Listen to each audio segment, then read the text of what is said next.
So what's up guys, welcome to our channel physics Baba. तो आज मैं मानव के अस्तित्व के ऊपर बात करने के लिए आया हूँ। तो मैं कुछ आपको समझाना चाहूँगा, उसके बाद में कुछ आपको नोट पॉइंट्स दिखाऊंगा जिससे कि आप ये समझ सकते हैं कि मानव के अस्तित्व पर एक बुरा प्रभाव पड़ रहा है। तो मैं आपको बताना चाहता हूँ, जैसे कि आपको पता ही है, अगर एक फीमेल बॉडी और एक मेल बॉडी आपस में मीटिंग करेंगे या रिप्रोडक्शन करेंगे तो बच्चे पैदा होते हैं। तो एक फीमेल बॉडी के अंदर और एक मेल बॉडी के अंदर 23 पेयर्स ऑफ क्रोमोसोम्स होते हैं। तो 22 पेयर्स जो होते हैं ना, वो ऑटोसोम्स होते हैं और 1 पेयर होता है सेक्स क्रोमोसोम्स। तो फीमेल के अंदर 23 और मेल के अंदर 23, तो वो दोनों मिलके 46 क्रोमोसोम्स बन जाते हैं। तो और फिर जो 46 क्रोमोसोम्स होते हैं वो बच्चे के अंदर जाते हैं और फिर वो सेल डिवीजन करती है, फिर वो वापसी 23 क्रोमोसोम्स बन जाते हैं। तो मैं आपको बताना चाहता हूं, अगर किसी भी मेल बॉडी या फीमेल बॉडी आपस में मीटिंग करेंगी तो उसमें 2 टाइप्स ऑफ सेक्स क्रोमोसोम्स होते हैं, एक एक्स वाई और एक एक्स एक्स। तो अगर एक्स और वाई क्रोमोसोम्स मिलेंगे तो लड़का पैदा होगा, और एक्स और एक्स क्रोमोसोम्स मिलेंगे तो लड़की पैदा होगी। तो ये सब आपको पता ही होगा। और एक बात और बताना चाहता हूं कि किसी भी बच्चे के अंदर फादर और मदर का 50-50% जेनेटिक मटेरियल जाता है, जो क्रोमोसोम्स के द्वारा ही जाता है।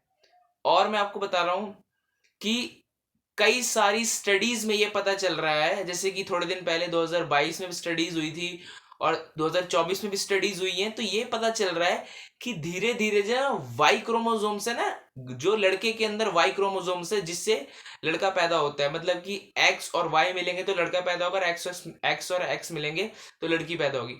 तो जो वाई क्रोमोसोम्स है ना, वो सिकुड़ता जा रहा है, मतलब कि कम हो रहा है, ज्यादा लड़के पैदा नहीं हो पा रहे हैं, मतलब सिकुड़ता जा रहा है। और उसके वो बहुत बुरा प्रभाव डाल सकता है मानव के ऊपर जो धरती पे है। तो मैं आपको बताता हूँ वो बुरा प्रभाव कैसे डालेगा। जैसे कि अगर वाई क्रोमोसोम सिकुड़ते चले जाएंगे तो जो लड़के हैं वो जन्म नहीं ले सकते, और फिर वो आगे जाके मीटिंग नहीं करेंगे, रिप्रोडक्शन नहीं करेंगे, तो और बच्चे पैदा नहीं हो पाएंगे। तो धीरे धीरे मानव कम होते जाएंगे, डाउन होते जाएंगे। तो ऐसे ऐसे मानव का अस्तित्व खत्म हो जाएगा। लेकिन ये प्रोसेस बहुत स्लो है और कई लाखों साल बाद ही ये प्रोसेस जो अपनी पीक पॉइंट पे आएगा। मतलब कि अभी ये स्लो प्रोसेस है, किसी किसी लोगों में हो रहे हैं, किसी किसी में सही भी हैं। तो ये बहुत स्लो प्रोसेस है, कई लाखों साल में आपको देखने के लिए मिलेगा कि मानव बहुत मुश्किल में आते जा रहे हैं धीरे धीरे। तो कुछ मैं आपको अब नोट पॉइंट्स दिखाना चाहता हूँ। तो बड़े बड़े न्यूज़ चैनल्स ने अपनी ऑफिशियल वेबसाइट पे, तो जैसा कि आपको मैंने बताया था कि मैं कई बड़े बड़े आर्टिकल्स में समझाऊंगा वो चीज़ कि वाई क्रोमोसोम्स क्यों सिकुड़ रहा है। तो इसमें सबसे पहले यही बात करी गई कि 23 पेयर्स ऑफ क्रोमोसोम्स होते हैं और 22 पेयर्स ऑफ क्रोमोसोम्स होते हैं वो ऑटोसोम्स होते हैं, और 1 pairs of chromosomes sex chromosomes होते हैं। जैसे कि फीमेल के अंदर होते हैं एक्स एक्स और मेल के अंदर होते हैं वाई एक्स वाई। तो इसी से ही सेक्स डिटर्मिनेशन होता है। तो ये एक आर्टिकल है। इसके बाद मैं सेकंड आर्टिकल दिखाना चाहूँगा।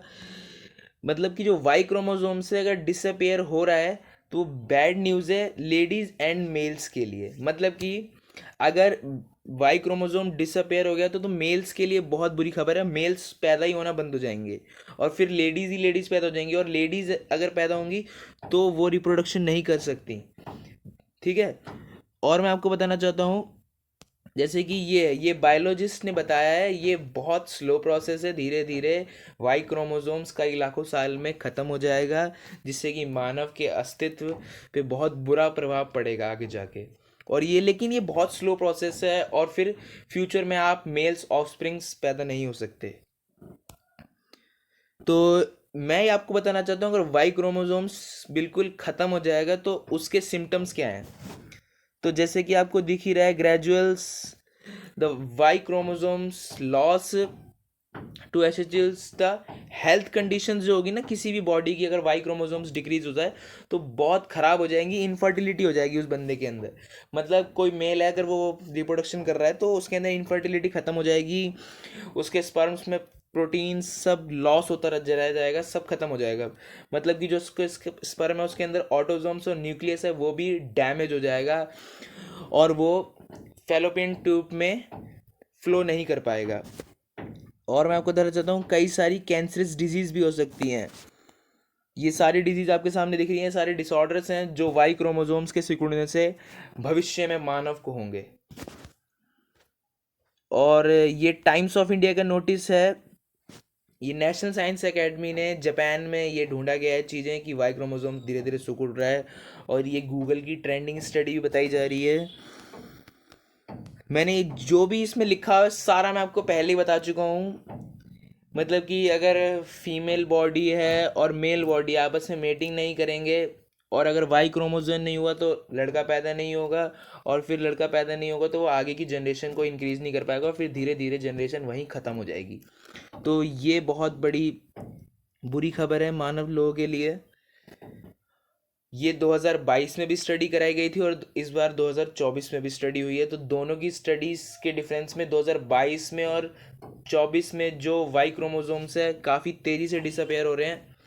तो ये दिक्कत तेज़ी से बढ़ती जा रही है, लेकिन ये कई लाखों साल बाद आपको सताएगी। जितने भी मैं आपको नोटिस दिखा रहा हूँ ये सारे वही नोटिस हैं। अब जैसे कि आप देखिए यहाँ पे वाई क्रोमोसोम्स का डिसअपेयर होना वरिज्म बताया जा रहा है। मतलब कि अगर वाई क्रोमोसोम्स किसी भी पर्सन के अंदर अगर कम होता जाएगा तो उसके जो माइंड सेट्स है ना वो भी बहुत ख़राब होता चला जाएगा, सेंसिंग पावर चली जाएगी, बहुत सारी चीज़ें होती, क्योंकि अगर आप के अंदर से क्रोमोसोम्स ही बनना बंद हो जाएंगे तो बॉडी में सेल्स अच्छी तरीके से ग्रोथ नहीं कर पाएंगे, तो बहुत सारी चीज़ें बॉडी में से ख़राब हो जाएंगी। मतलब कि मेल बॉडी के लिए बहुत बुरी खबर है ये सारे मैं आपको नोटिस दिखा रहा हूँ। और ये आप देखिए over the past 166 million year the Y chromosomes has been steadily losing the genetic material. मतलब कि जो वाई क्रोमोसोम्स है वो मेल के जेनेटिक मटेरियल से लॉस होता जा रहा है धीरे धीरे, और आगे जाके ये बहुत तेज़ी से लॉस होना शुरू हो जाएगा जेनेटिक मटेरियल में से। जेनेटिक मटेरियल मैंने आपको यही बताया कि जब फीमेल बॉडी और मेल बॉडी आपस में मीटिंग करेंगे तो 50-50% उनके अंदर जेनेटिक मटेरियल होता है, जो दोनों मिलके 100% एक बच्चे में जाता है। तो मैं आपको बस यही बताना चाहता हूँ कि ये बहुत स्लो प्रोसेस है, आप कोई डरिए ना, और अच्छी तरीके से खाना खाइए, अच्छी चीज़ें उपयोग में लाइए, तो आपको ऐसा कुछ भी नहीं होगा। तो थैंक यू गाइस, ऐसे ही अपडेट लेते रहे, प्लीज़ लाइक करें, सब्सक्राइब करें, शेयर करें। जय हिंद, जय भारत।